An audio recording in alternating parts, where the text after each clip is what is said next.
Willie, your paper had some strong ideas. However, I'm not thrilled with the paper as a whole. Teacher, what is the matter? I used all the ideas we discussed in class. Well, your paper starts with just a thesis and has no introduction. But you liked the thesis. Yes, but you really need an introduction. Also, the conclusion only summarized your thoughts without synthesizing your ideas. I'm going to be honest. I am confused. Well, luckily we have a great resource here at Dickinson, the Writing Center. I would encourage you to go and talk to them about your essay. Welcome to the Writing Center. I'm Natasha. Where would you like to sit? How about over there?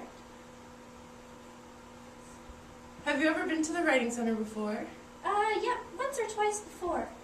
Okay, so here is my dilemma.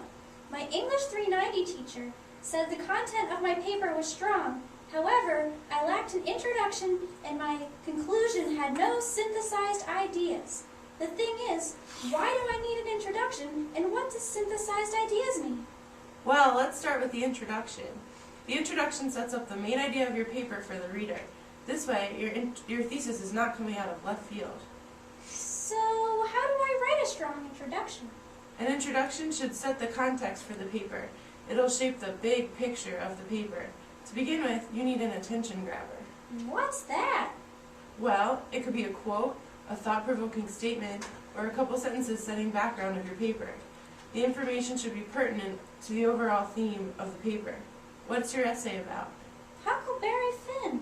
Well, in your introduction you could discuss the time period of the novel or start with an interesting quote. I'm going to give you some time to work on your introduction and then we can look at it. Mark Twain was a man whose original name was Samuel Clemens. He wrote many novels that are still read in classes today. The Mississippi River in Mark Twain's Huckleberry Finn represents a home for Huck and Jim. Okay, well, this does not really pertain to your thesis. You should try to introduce the author and the book, but set the premise of the paper. Let's give it another try. At the onset of Mark Twain's novel, The Adventures of Huckleberry Finn, Huck lacks a home to call his own. His abusive and alcoholic father, and the absence of a maternal figure, distort his home into a despondent abyss. He grows up as an orphan within his own home. However, contrasting this environment is that of the river. There, Huck unites with Jim, a runaway slave who is also searching for a home. Huck and Jim find themselves free from repressive authority figures and for the first time are able to set their own course. Although the river is not a perfect place and in fact carries Huck and Jim from one bad situation to the next, it is the first and only place either of them could call home. 1. Very good. This lets the reader know the author, the book, and the background of your paper, so now you can introduce your thesis. By saying that Huck didn't have a home before the river, you inform the reader of Huck's previously unstable situation. This sets up the contrast between his time on the river and his time off the river, highlighting to the reader the significance of his new condition. So, what about my conclusion? Well, it looks like you just summarized your ideas, but did not explain why they're important or how they connect with each other. The conclusion should answer the question of, so what? It informs the reader of the significance of your claims and why they are important. Well, how do I do that? Well, what points are you making? That the Mississippi River is the first time Huck and Jim have a real place to call home. So in your conclusion, you do want to restate in a brief manner your main points.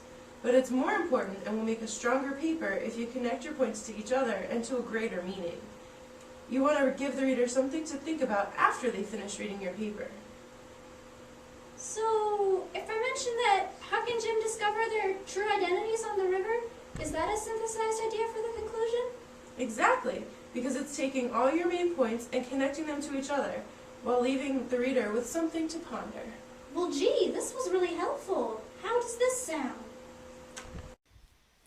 Although the Mississippi River is not a perfect place by any means, to Huckleberry Finn and his companion Jim, it is a far more perfect place than the homes they left behind. On the river, Huck and Jim find themselves free of a society in which they are subjects of the authority figures who mistreat them. Through his character's unusual haven, Twain criticizes two characteristics of Southern society, the domestic household and the institution of slavery. It is only after the release from these subjugating forces that the two can form and realize their own identities. In this way, the Mississippi River provides a home to Huck and Jim. Mark Twain sums up life on the river in one brief sentence spoken by an uneducated boy at the bottom of Southern society. It's lovely to live on a river. That's on the right track. It lets the reader know why Twain's work is important and how it is representative of society during that time. I can really see why having an introduction and a strong synthesized conclusion really adds to a paper. Just be careful, Willie, because it's important to remember that every paper is unique. There's no formula. However, an introduction and a conclusion, if written properly, are crucial to any writer in their writing process. Professor, did you read my new introduction and conclusion? Wow, Willie, this is much better.